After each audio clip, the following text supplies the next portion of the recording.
And he will do this.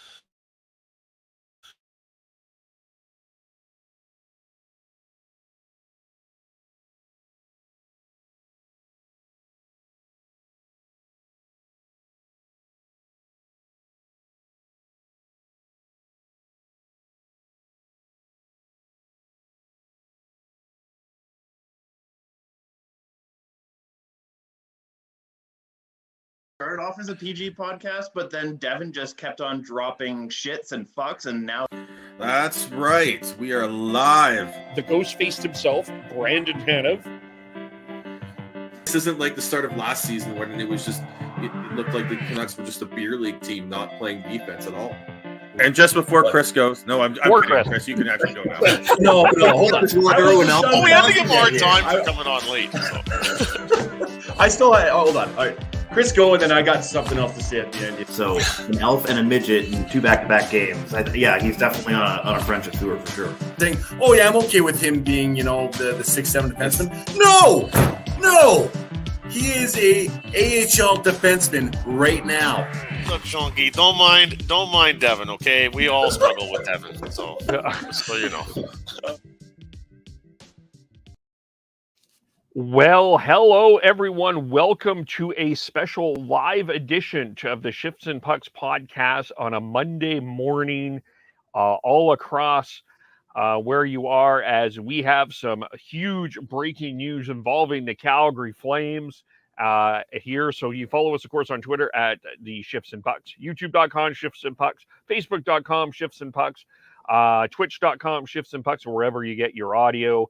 As yes, we are live as Tyler Toffoli has been acquired by the Calgary Flames in exchange for a first-round pick, a prospect by the name of Emil Heineman, who was acquired in the Sam Bennett trade last year, a fifth-round pick, and Tyler Pitlick, who was acquired last year from the Seattle Kraken, but played with the Arizona Coyotes last year. Pitlick was the Kraken's expansion pick. Devin is here with us. Hello, Devin. How are you doing? Oh, what a pleasant surprise for a Monday morning. If you are in the Pacific time zone and Mountain time zone, it's a beautiful day. Happy Valentine's Day, first of all, Kev. Happy Valentine's Day. Yes, it's yes, or as some call it, us that are single Awareness Day. That's right. So yeah, as a present, my significant other and I don't really celebrate Valentine's Day at all. But hey, it's a great present on a holiday. It's not a holiday, but Hallmark holiday. It's a Hallmark card moment. It's yes. A moment where love can happen. And we were not going to have a podcast today because all of the couples wanted to have their time together, and that will happen. We'll have our Canucks talk tomorrow, but we're doing this live here because of the Tyler Toffoli trade. We'll talk about a couple of other things that have happened as well today. And so if you have any questions, comments, put them in the chat. We'll get to them as we go on through this, but the deal has happened. Let me say it again for those that may have jumped on a little bit later. The Calgary Flames have acquired Tyler Toffoli. Toffoli this season has a grand total of 9 goals, 17 assists, and 26 points. Of course, he had 28 goals last year during the bubble season, the Northern Division season. I think 27 of them are against the Vancouver Canucks. I'm sorry, I had to do it. Almost 2 years to the day. It was February 17th, 2020, that the Vancouver Canucks acquired Tyler Toffoli for their stretch run last year. That year, 6 goals, 4 assists. But the Flames gave up a first-round pick, a fifth-round pick, Emil Heineman, who was part of the Sam Bennett trade last year, Tyler Pitlick, who was acquired, as I mentioned, from the Seattle Kraken. The Kraken have selected him from the Arizona Coyotes. So they've traded him. He has no points this season. He's also injured, and Toffoli is here. So Devin, let's kind of go here. What are your thoughts? What is your reaction? I love it. I think a fantastic pickup. A lot of connections here for Tyler Toffoli in Calgary. Obviously, you have the coach here Daryl Sutter played for him down in LA for their cups. And you also have Milan Lucic was a part of Tyler Toffoli's wedding party as well. And you also have Sean Monahan here, who played with Tyler Toffoli in junior for the 67s. I think it's fantastic. The acquisition cost may be just a tiny hair, a little much. But once again, you giving up a first, that's exactly what those firsts are here for. As of right now, for the Calgary Flames, they are here to contend for a cup, and those are that is the currency that you use to pick up these type of players. I'm thrilled. I'm so excited to see where he's going to be slotted in this lineup. Obviously, he'll be a middle sixth. You're not touching that top line, but just overall, I'm thrilled that I'm thrilled to see him in the red, white, and yellow for the next 2 years. They didn't give up Pelche. They didn't give up Zeri. They didn't give up Mackey. They didn't give up Coronado. They didn't even give up Valimaki or Dubé. They did give up a first-round pick, which, look, we had this. Blake Coleman was acquired for a first-round pick. So was Barclay Goodrow. We had a discussion and a debate if Connor Garland would garner a first-round pick. And I'm not saying that, I'm sure someone's going to cringe when I'm putting Garland in that Toffoli level, but Toffoli does have more goals is in comparison to Garland this year in terms of offensive. It's probably not too far apart. I'll have to just quickly look at Garland's stats. So you're right. So really, I don't think it's that much of an overpayment. I mean, it's top 10 protected, obviously. I would have liked it to have been a conditional first round pick, but I mean, considering the fact that nothing else of huge significance that was taken away from this lineup, I'm okay with it. Yeah, that's a great way to put it. No prospects other than Heineman, and even Heineman, it sounds like he is not a bust, but may not be as highly regarded as a second round pick should be. We'll see what he does next year, because as of right now, he's unsigned as well. So yeah, if you're the Montreal Canadiens, getting a potential lottery pick within, not lottery pick as far as the first round pick goes, but as far as Heineman could be, it's a good pickup. It really is. And I don't think either team really, quote unquote, loses out of this deal. If there is going to be a loser, I don't think that either team is one of them. As of right now, obviously Toffoli will have to perform properly and prove his value. But yeah, it's that the way you put it like that, Kev, it's a really great pickup. Yeah, I mean the price. Yeah, it's a 29, 4.25 for the next 3 seasons. I mean, like as comparison, Blake Coleman is 30 and got a first round pick and he made 4.9. So I feel like this is like the cost of this is about what the Lightning paid for Blake Coleman. So we can debate who the better player is. Probably Coleman at this point, but I think the other thing with this too, and then Trillivan has talked about this too, is he said, and I quote, the players have done their job. It was about time for me to do mine. I think he has been wearing the fact that he hasn't been able to get that target, that big fish. And I mean, I don't know what we can maybe touch a little bit here if the Flames are in on anything else, but this was a significant day for Brad Treliving getting a player to improve this team. Always the bridesmaid, never the bride. And yes, this isn't a massive splash within the organization, but the Calgary Flames have been looking for a right winger for how long, Kev? I think about as long as they've been looking for a goalie. And then when they found Markstrom, they were still looking for that right shot. That's right. So it's Mika Kiprasov back in 2012. It's been a decade. At least since Jerome McGinley retired. Exactly. Or he left, right? Yeah. Went to Pittsburgh or Boston. Pittsburgh. He went to Pittsburgh.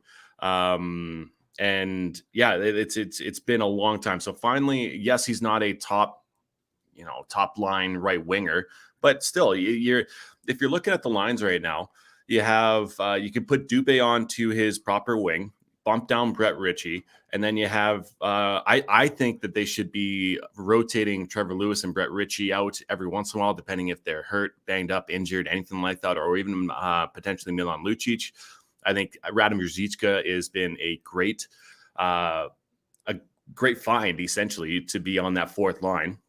And who better to put around him with Lucic, Lewis, and Ritchie kind of rotating in. So then you put Dubé on the right wing, or you keep Dubé on the left wing, put Toffoli on the right wing, and see how that line develops and if they can get some chemistry going. Because Dubé and Monahan are having off years, and putting a goal scoring right winger with them, I think, would be phenomenal. And before we jumped on, I also put the idea out there to Kevin that you have potentially move down Blake Coleman and have Coleman with Monahan and Dubé, and you have Backlund, Mangiapane, and Toffoli potentially. And the way that Backlund's been playing in the past 3 games, God, it's that line is a great two-way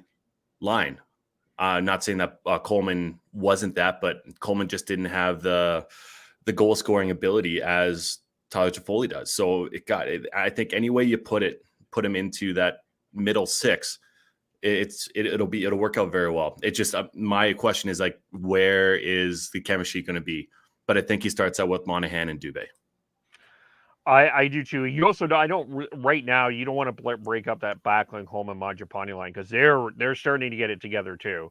So having those top 2 lines, the Lindholm, Gaudreau, Tkachuk line playing so well as the Backlund, Coleman, Mangiapane line playing where they're at, and adding Toffoli to that Monahan line, I think it provides that depth. And really, what Adam Ruzicka has been. I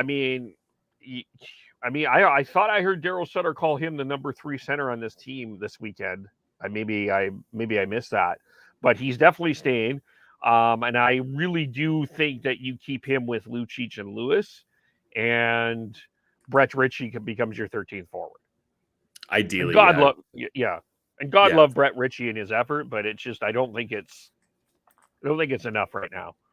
No, and Trevor Lewis has been a great fourth liner, does exactly what you want, get the puck out of your defensive zone, get the puck in deep, and then go for a change, or bang and crash and then go and change, pretty much, right? So Brett Ritchie just doesn't, he's very similar to that ilk, but you did just get you did get a lot deeper within this lineup, and the way that Calgary does play is is rugged, relentless, and if you do, heaven forbid, get a injury within that lineup, you can help subsidize that, especially on the right side, if Tyler Toffoli can go up and down that lineup along with Brett Ritchie, but that's not really what he's here for. Dylan is in the chat. He is asked, should the Flames acquire Nick and unite the Ritchies together? No. Please no. Thank you. No. Stay far away from that. Okay. We already have enough players like that. We're okay. Yeah. I do want to ask, and maybe just this, I think this helps let me throw this in here just for a second. I think this helps the Johnny and the Matthew negotiations, because, I still think this has a lot to do with what happens in the playoffs, but this tells both of them that they're serious about going forward. Like, if you're Johnny or Matthew, this team is serious about contending, where if you go elsewhere, you go out east, you're not as close to a cup if you're Johnny. Yeah, I think it definitely I'm not helps. saying it gives you a discount. I'm saying I think it helps. It definitely does help. And as far as a cap pinch for next year, As of right now, it's looking like, let's see here. Great podcasting. Projected cap space is 27 million as of next year. So it's a good spot to be if you want to re-sign Johnny, if you want to re-sign Mangiapane, and if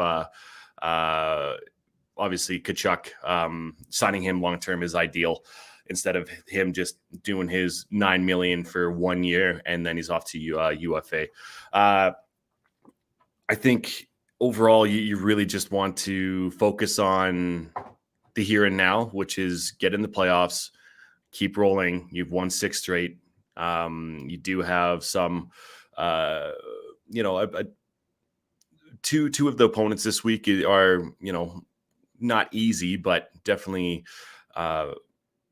winnable. All 3 are winnable for sure, but you got to watch out for Dylan's Ducks because they are good. But you want to stay in the here and now. You want to make sure that that he gets the amount of reps in there as far as Toffoli goes to make sure that he is integrated into that locker room, which I don't think is going to be very hard considering what I rattled off earlier for connections with Tyler Toffoli. And worry about next year. But as of right now, just keep playing like the cliches of one shift, one day at a time kind of mentality. Well, the one thing that the other connection in that locker room, by the way, is Kirk Muller, because Muller briefly coached Tyler Toffoli last year. So there's also that. And Julian did say that there's not going to be a lot of time to acclimatize or get to know each other. It's full in. I mean, they're, now it was 40 games in 81 days. It's now 38 and 76 or 79 or something like that. So yep. You don't have a lot of time to that, and you're in a pretty heated race. I mean, you have 3 games in hand on Vegas. You've won 6 in a row. You're a point behind. You're 3 ahead of both LA and Anaheim with 2 games in hand on LA, 4 games in hand on Anaheim. You've got the Oilers playing tonight. We'll touch on them in a little bit, by the way, on this podcast. And they're 4 out with 4 games in hand in the wild card spot. You've got San Jose, Vancouver, they're not rolling, but they're not awful. They're at 50 points, but they've played the same amount of games as Anaheim. So I don't know where they're at in the playoffs. And you got San Jose kind of in there as well. So let's start backwards before we get to Vegas. Compared to LA, Anaheim, Edmonton, and Gang, do you put them ahead of everybody? I think so. I think the only team that has and probably is better overall would be Vegas, right? Yeah, and they're going to have Jack Eichel back, and they've got to do some finagling to get him in that lineup if that happens this week. Which might be a trade, or they're apparently Mark Stone is going to be Nikita Kucherov. Apparently. That could be the other option. It sounds like that is going to be the other option, and potentially, this topic came up on the morning show with Fan 960, and it makes a lot of sense for them to do that. And then the opposite side of that is okay, instead of doing instead of having this Nikita Kucherov, Mark Stone potential, right, of them be on LTIR, there's no way to prove, even if they get a third doctor in, there's no way to prove that Mark Stone would be like, oh no, that hurts. Oh no, it's all about his feel, right? So you can't really debunk what's going to happen, right? I, for the record, do believe Kucherov was hurt. For sure. I do believe that. And I mean, Mark Stone has been injured most of the season. And it may be smart for them to put him on for now. That may not be, actually, that's a pretty smart move overall because you do want him healthy for the playoffs. The one thing I will say, and this may be controversial for some people to hear this when you have acquired a potential franchise superstar center with Jack Eichel. But I think the loss of Mark Stone, I think, would hurt Vegas more than I think a lot of people would give it credit for. I mean, he's a Selke potential forward. He's not a center, but he's one of the best all-around players in this game, and I don't think that they have a forward that even on a winger that even comes close to what he does. And I don't know. I mean, we had a conversation a while ago about how Vegas slots that lineup with Jack Eichel in there, where you slot everybody. I just don't think on the wings are as good as without Mark Stone, which I think creates a very interesting. I mean, I think puts Calgary a little bit closer to Vegas if Mark Stone is out. In the playoffs, it's still going to be a different story. Absolutely. But yeah. It also, if they do that, it also gives Vegas time to potentially trade another one of their forwards, which in talk as of right now could be a Dadonov. I don't see who would be touching that contract at $5 million for another year after this year. But Riley Smith is on a trading a Riley Smith at $5 million, and then he's a UFA this year, given to a rental team on the East Coast. Obviously, you don't want to be trading a rental player to a team that you potentially are playing in the playoffs. So I'd see more likelihood that Riley Smith would be out. But if putting Stone on the LTIR would be, like you said, beneficial for the long term, and it gives them more time to sell one of those players.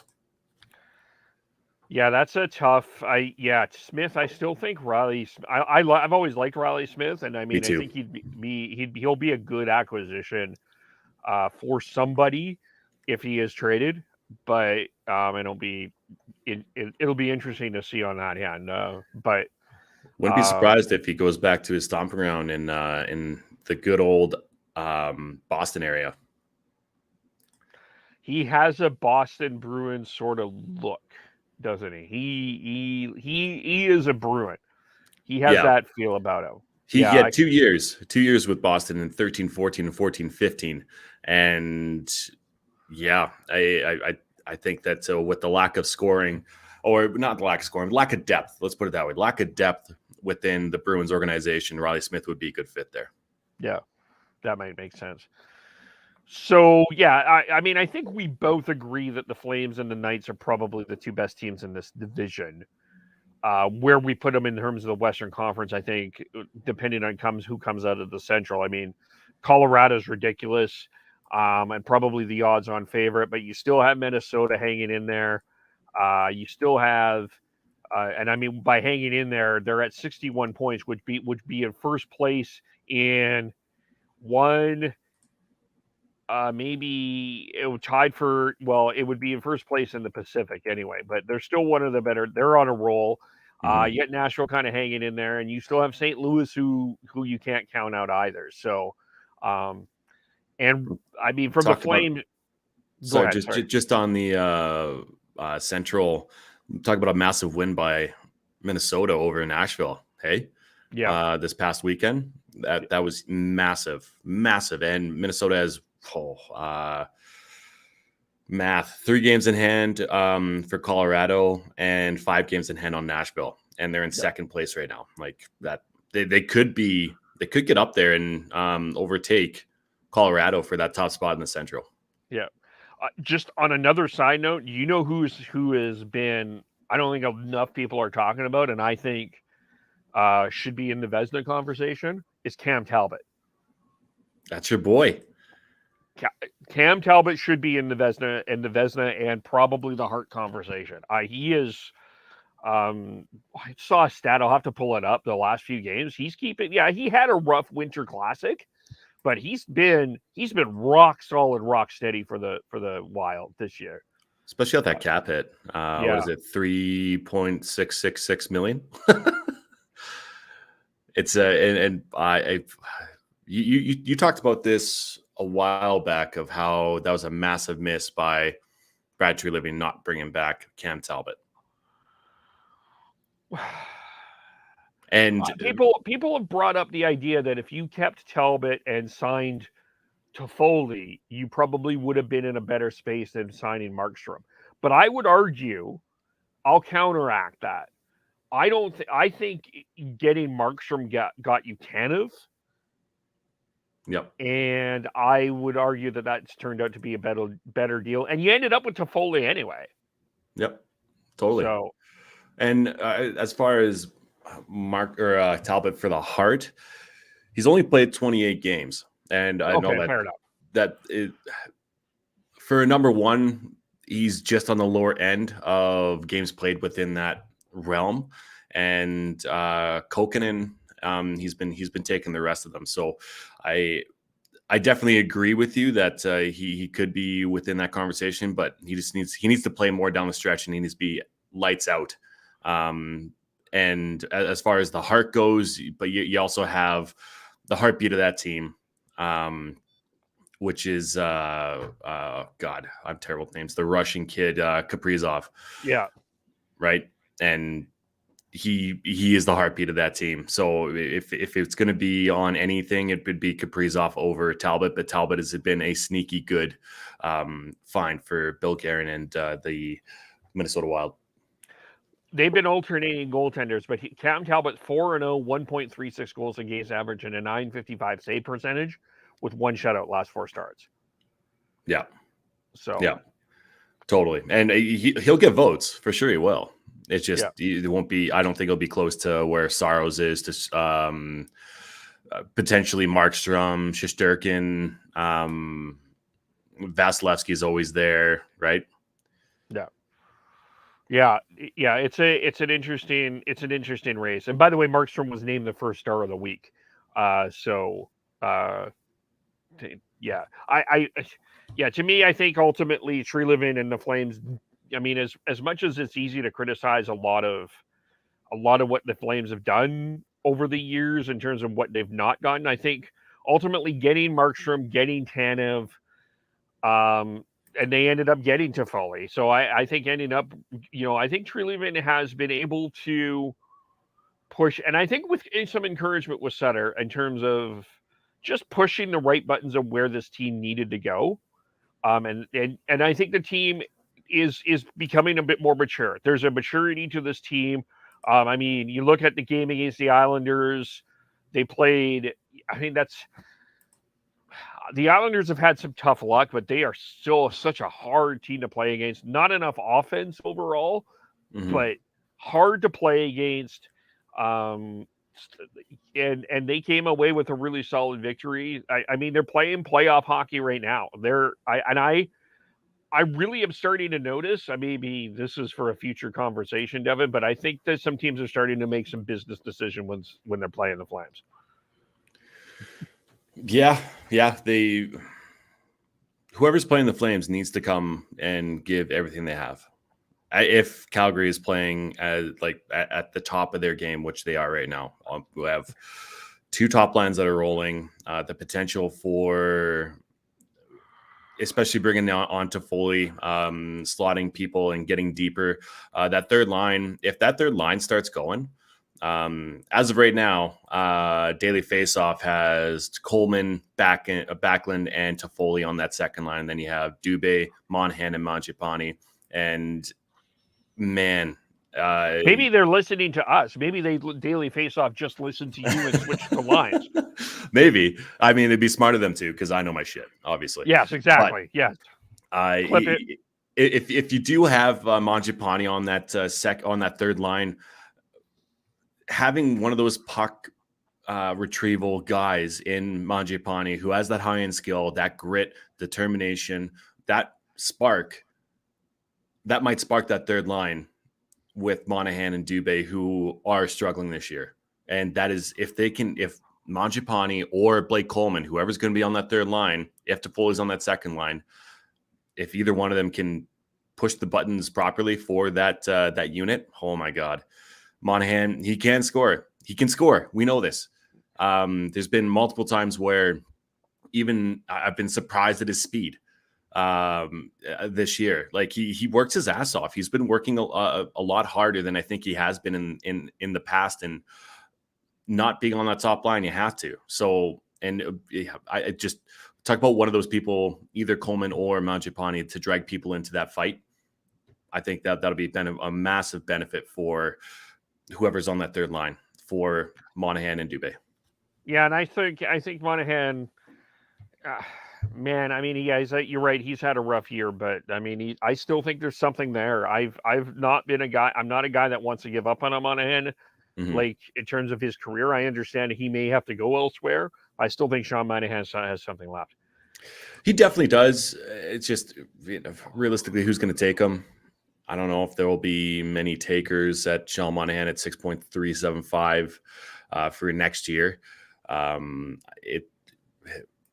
If he can start producing, then it's basically found money because he hasn't been himself. He hasn't been scoring at that rate that he was at the beginning or for the majority of his career. It's just been the past 2.5 years that have been quieter for him.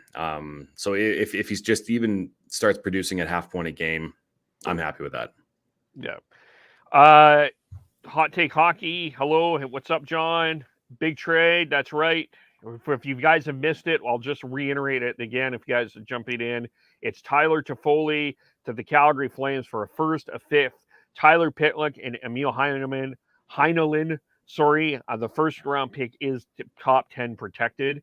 Dylan just also asks this one here.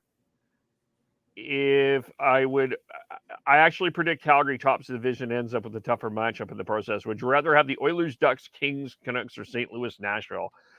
For me, I would rather start in the Pacific against a Pacific Division team. But I don't think the Kings are going to be tough. And the Ducks, there is not an easy first round matchup. There really isn't. No. I mean, we can argue about predicting or whatever, but I think even Vegas, even Colorado, I mean, maybe Colorado has the best shot would give the best odds in the terms of money to who would give advance in the second round, but I wouldn't guarantee anything for anybody. No. If I'm going to pick one of the two, I'd obviously be the Pacific Division. LA has been, talk about a dark horse. I think in a 7-game series, though, Calgary should have the LA Kings. But hey, listen, in that first round, a lot of good teams go home. Yep. And you look at the Eastern standings right now. Pittsburgh at the top right now. I know this isn't points percentage wise, but points percentage wise, yeah, I guess you do have Carolina ahead of Pittsburgh, but Florida, Tampa as of right now. That's a first round matchup, or sorry, that could be a second round matchup. There's just so many as of right now. Like I said, Kev, there's so many different possibilities for sure, but overall, a lot of good teams go home in the first round, and you never know. There could be an upset. Flames in 2004, Kings in 2013 when they won the cup from the 8th seed. Yeah, exactly. So you never know. It's one of those things where it is a crapshoot. But if you are going to pick one of the divisions that you want to be facing, it would be the Pacific. Central, I think, is a lot of wild cards in there that could potentially be really good. And I'm eating crow a little bit right now, and obviously not official, but Dallas has really stepped up their game too. Yep. Don't eat crow. Well, I mean, unless there's barbecue on it. Yeah, just get some sauce. Delicious. John asks, if the Flames want Richie or Kerfoot, I'd be down to take a risky shot at Sean Monahan. I'll take Kerfoot over Monahan. Kerfoot's played really well. He's one of those players, the middle six players that can play up and down the lineup. And realistically, as a third line center, you want Monahan's numbers are pretty good in the draw, but I don't know. I'd say that I think you could potentially get more out of Kerfoot than you would Monahan. Yeah, possibly. That's an interesting discussion. I've said it. I know that a lot of people are going to disagree with me because the love is out there for Jack Campbell, but I think the Leafs need to look at their goaltending. A little bit at the back end too, but I do wonder about that goaltending.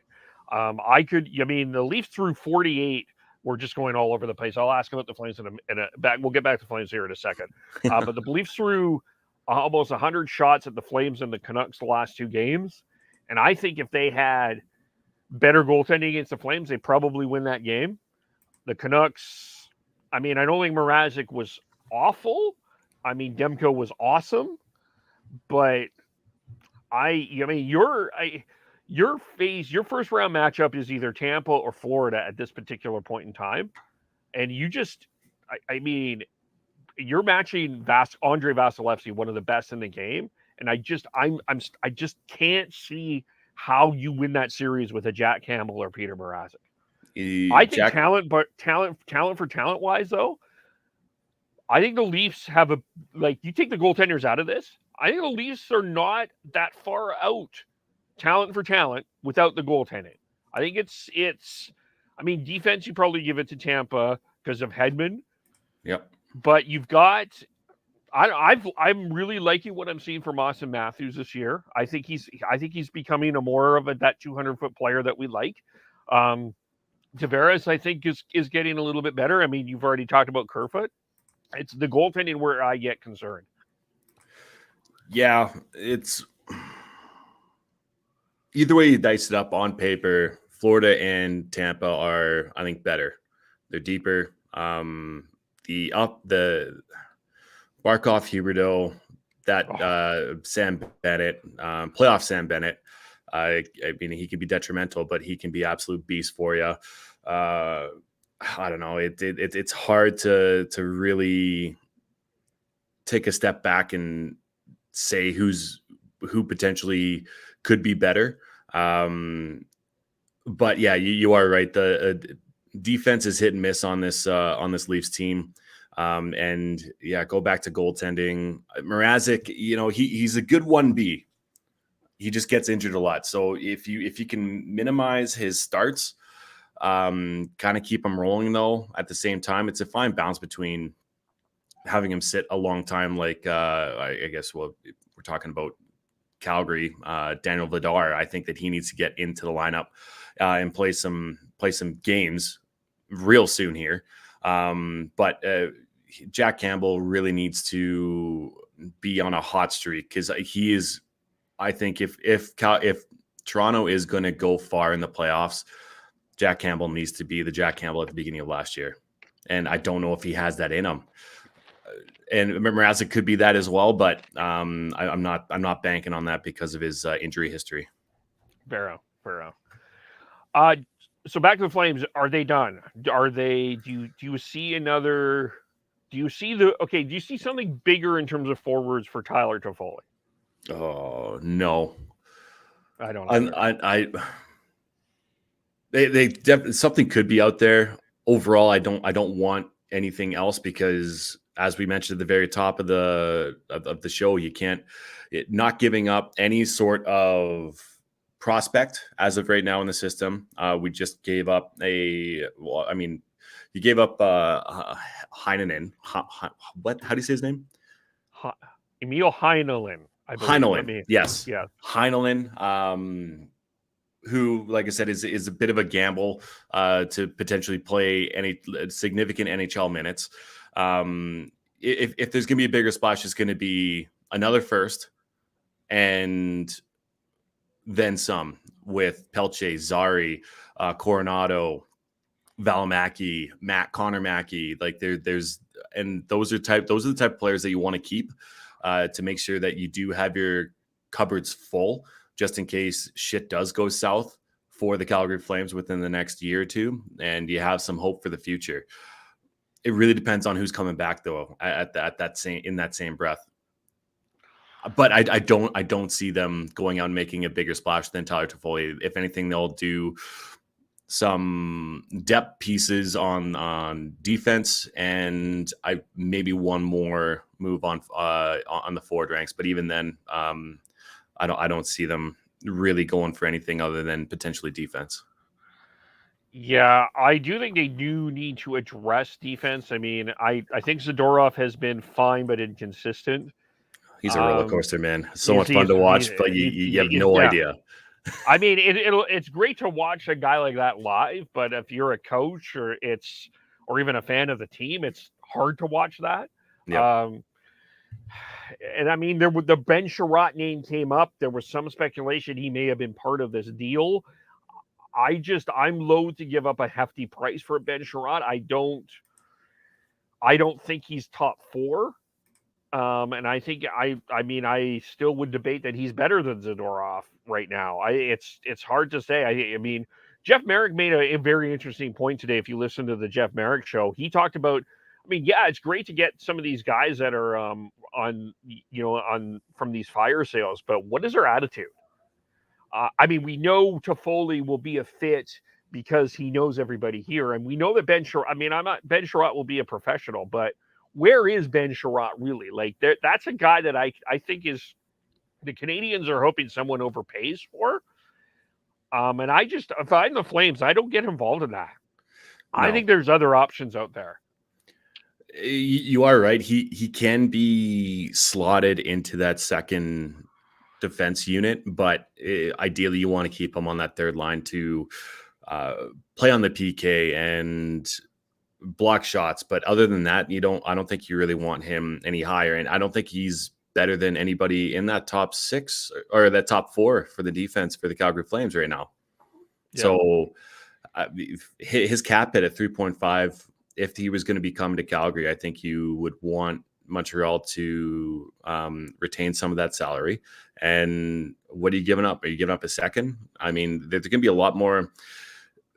There's going to be teams that are going to be paying a lot more for Ben Chiarot than I would like Calgary to pay. Yeah. And the Flames at this point only have 4 picks for this draft. They have 2 in the second, no first, no third, no fourth, and no 6th. So in terms of draft picks, they don't have a lot left. And then, I mean, the other name that keeps coming up is Giordano. And I don't see it. I don't want it. I mean, I could see that Daryl would want Mark Giordano. And Daryl's getting a lot of what he wants. Rightfully so, though. Yeah, that's fair. He kind of knows what he's doing. Yep. But man, I don't know about that one. There's got to be other options out there. There has to be. Off the top of my head, I can't really think of any other team that would be potentially selling a middle of the pack defenseman that you could put in your top 4. If okay, let's put it this way: if there's an injury within your top 4 defense, you want somebody who can jump in there and play those type of minutes. And I as good as Goodbranson has played, that's not him. Zadorov, I don't with his high end. If it's his high end and he's consistent within that, I could see that for sure. But he's just, like I said, a roller coaster. You never know what you're going to get with him. He could make a massive hit like he did the other game, and play defensively well. And then, next shift, he could be throwing a pizza up the middle and it comes back the other way, or making a poor decision at the offensive blue line, which can result in an offensive, a 2-on-1 the other way as well. So it's, if the Calgary Flames is going to make a move for a defenseman, it should be for a top 4 defenseman or someone who could potentially play those minutes. Those are hard to come by at this point within the year, because right now they just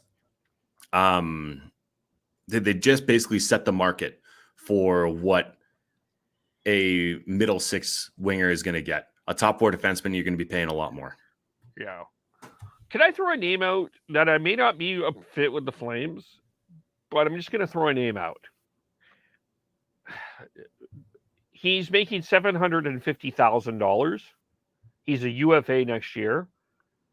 Could someone take a flyer on Zdeno Chara? You definitely could. Bring a former captain in. into a situation where he could be, thriving, essentially. I guess the only question is, what does he have left? I'm going to bring up his numbers. You go for it. I'm going to bring up his numbers. Well, he's 44. So not a lot left. But I don't know. In a playoff war of attrition, he's a guy you definitely wouldn't mind having on your side. For sure. He's not going to get you points, but he is going to. I mean, he's going to play. He's going to play playoff hockey.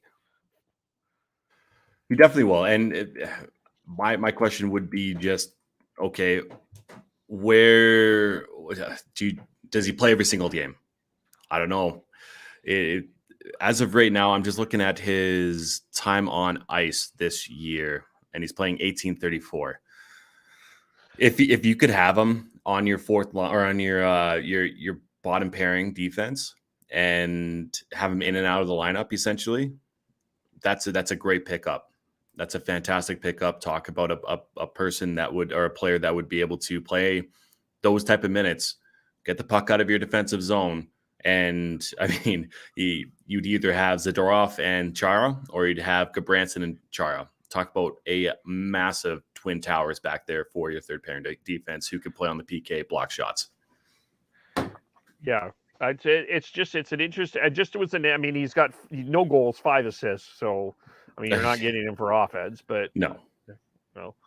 Another option I was thinking about, and I don't know, but Travis Hamonic. No.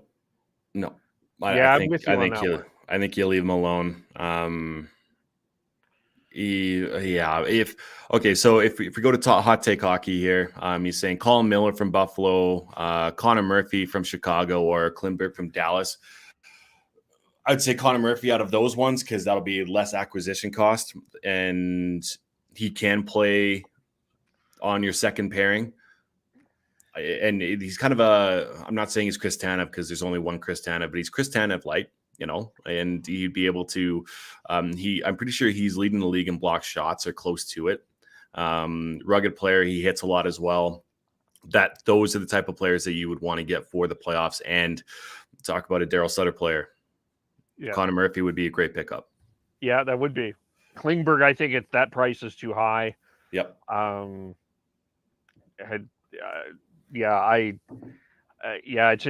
It's interesting. I think that where the Flames do shore up, I do think they need to shore up defensively for sure. Mm-hmm. And I think just grabbing depth pieces, that's the thing that you want to do for sure for the playoff run. And there's some options out there. I mean, there's also Nick Leddy from Detroit can be an option. There's a few pieces out there that could be interesting. Vince Dunn. I mean, I don't know if the Kraken are going to want to trade Vince Dunn, but that's a guy. That's one guy. I wouldn't think they would want to part ways with Vince Dunn just because he does have that potential upside. He's only 25. I'd say Vince Dunn is probably not on that list. No, but I'm just there. I think my point is there are options out there. Yeah, there definitely are, for sure. Yeah. Hot take hockey again with Ristolainen. I don't touch Ristolainen with a 12-foot pole. I'm sorry. Nope. Not even a 17-foot pole. Mr. Grinch over there. Yeah, just far away. Yep. Far away. No, I'm good without him. If once again, just to double down, if they're going to go anywhere, it's going to be defense, and you want to make sure that player is going to be in that top 4. Yep. Or could play top 4 minutes. Yeah. Anything else on the Flames front before we quickly touch on a couple? We touched on Eichel a little bit. One more quick topic. Is there anything else in the Flames though? Or I don't think so. No. Other than Vladar needs to get in again. I'm doubling down on this too. Daniel Vladar needs to play games. He has to. If I think he's going to get one game this week. This week. I hope so, man. I think he might get the Anaheim game, actually. I think Markstrom will get the Seattle game. I think he gets the Columbus game, and I think Vladar plays against Anaheim. I would say, if anything, you give Vladar the Columbus game, just because those other two are Pacific opponents, and you want to make sure you get wins out of those ones. Fair. But I mean, the other argument could be that you see Markstrom. I think there's a lot of people that are thinking Markstrom plays the entire month of February, and we don't see Vladar until March. But that would be in my mind, a big mistake on Daryl Sutter's part, because if, heaven forbid, it goes down, Markstrom goes down, then you have, I guess you have Vladar, you have Werner down in Stockton, along with Dustin Wolf. Damn it. Yeah. Dustin Wolf. David Wolf was a Flame. Okay. I don't know if you remember Dustin Wolf. He was a Calgary Flame for a little bit. You mean David Wolf? David Wolf. God damn. Was a Flame. Yes, he was. Yes, David Wolf was a Flame. Dustin Wolf is a part of the organization. Anyways, if there is a potential downfall to Markstrom, you do have three goalies that could step in and have NHL, does have NHL experience other than Dustin Wolf down in Stockton. Because Werner played in Colorado last year. He played a few games. And Vladar has played, obviously, with Boston and here in Calgary. So it's not a bad situation to be in, but ideally you do want to make sure that Vladar, your backup, gets reps. Yeah, at some point we agree. When it is, that's that question. But we can even dig in more on Wednesday when we have Ryan Pinder from Fan 960 joining us. Sportsnet 960 will join us, part of the morning show, Pinder in the Morning. He's going to join us. We'll be chatting with him about how Devin is training him as well. We'll reveal some secrets there. Crushing him. Crush that man. Yes, but Ryan Pinder joining us on Wednesday. Let's touch on the Oilers here. We'll save the Olympics for everybody else, but the Oilers fired Dave Tippett, Ken Holland. Finally, maybe some saying finally, some saying not. He fired Tippett, went with Jay Woodcroft. They have a pretty significant week this week, heading out to California, including Dylan's Ducks. I guess to me, I'm not sure that this does anything other than it changes the coach. Is sometimes we saw what happened with the Canucks. It can work, but to me, still the issue with the Oilers is that dressing room, is what's in that dressing room, the way that roster is constructed. I just am not saying that Jay Woodcroft can't do the job. I just think that there's more going on than just switching the coach. And Dave Tippett is a well-respected coach in this league, and for the team to respond the way they had to Dave Tippett tells me a little bit more about the players and the coach. For sure. You have Ryan Nugent Hopkins, who's gone through, I believe, 9 coaches in 11 years. 9 coaches. It's something in the water. It really is. There's something up there that isn't clicking, and roster construction is a part of that. Goaltending, just you never know what you're going to get, especially with an aging Mike Smith. You brought him back because when he is healthy, he played really well last year, but who knows exactly how he's going to rebound after this little setback with his thumb. And I don't know. It just boggles my mind how they aren't able to build properly around Draisaitl and McDavid, and it feels like potentially another year where their talents in their prime is going to be missed, and it's going to be a potential miss of the playoffs. But as far as Woodcroft goes, I think that he's been around the game for a very long time. I don't know if people know that. He's been in and around the younger players. I think if you're going to get something out of a first-time head coach, it has good potential to work out within Jay Woodcroft, and maybe gaining a little bit more experience and can maybe relate to the players a little bit more, being a bit younger. His family, Woodcroft family, has been in and around hockey for a very long time. I believe he has two brothers who are coaches, if not one that's a coach and one that's within hockey around somewhere around the world. And I've high expectations for Woodcroft, and I think he might be able to help in the short term, at least, turn around the Oilers' season. Long term, it's that's going to be the question: is Holland going to be able to help bolster that lineup outside of Draisaitl, McDavid, Nugent, Hopkins, Darnell Nurse? I guess Evan Bouchard's a part of that as well. I don't think it. I don't think it has to do with the coaching. They've had a million coaches in there, and it's like I've no actual good analysis towards them other than there's something in the water. To me, you know what it comes out to. By the way, is Craig his older brother, Jay's older brother, Craig, head coach at Dynamo Minsk. His middle brother Todd is head coach at the University of Vermont. There you go. To me, I mean, everyone go listen to our conversation with Peter Labardius last Wednesday. What Peter Labardius said about how teams need to win is the exact opposite thing what the Edmonton Oilers are doing. Like, if you listen to what Peter Labardius is doing and you look what the Edmonton Oilers are doing, it's not the same thing, and you can see exactly why they're not successful. Yep. And it's you got to work hard. You got to have that work ethic, and you can't rely on high-end skill all the time. Yeah. And look at the Flames. I mean, they're not relying on high-end skill. It's a clear example, right? Yeah, it's hard work. Now, here's the question. If you had Daryl Sutter up in Edmonton, what results would you get?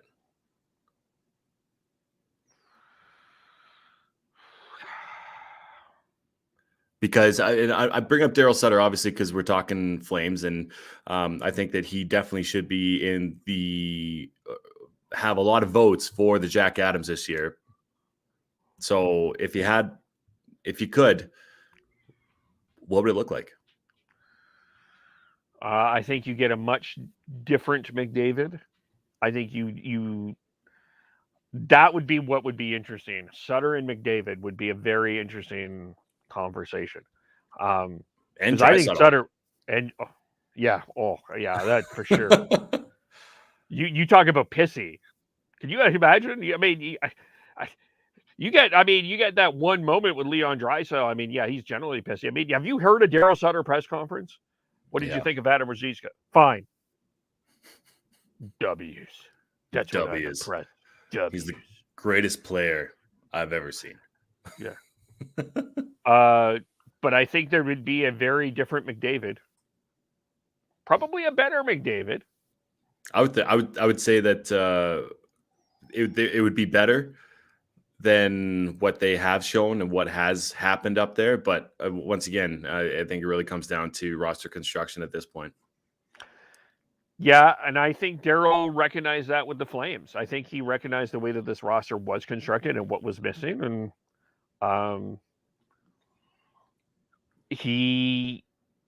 I think he deserves a lot of credit. And I know that there's still some fans in Flames land that are like, I don't know about this guy. Yeah. But hey, it's like you said, W's. That's what it's about. Yep. You have to get W's to win the Stanley Cup. That's right. Yeah. That's right. All right, let's leave it there. We will be back tomorrow. We will be examining the Canucks. We'll talk about what this does to the JT Miller conversation and the Connor Garland market, because I'll be fascinated to hear that conversation. We'll dig into the name Pavel Zacha connected with the Canucks.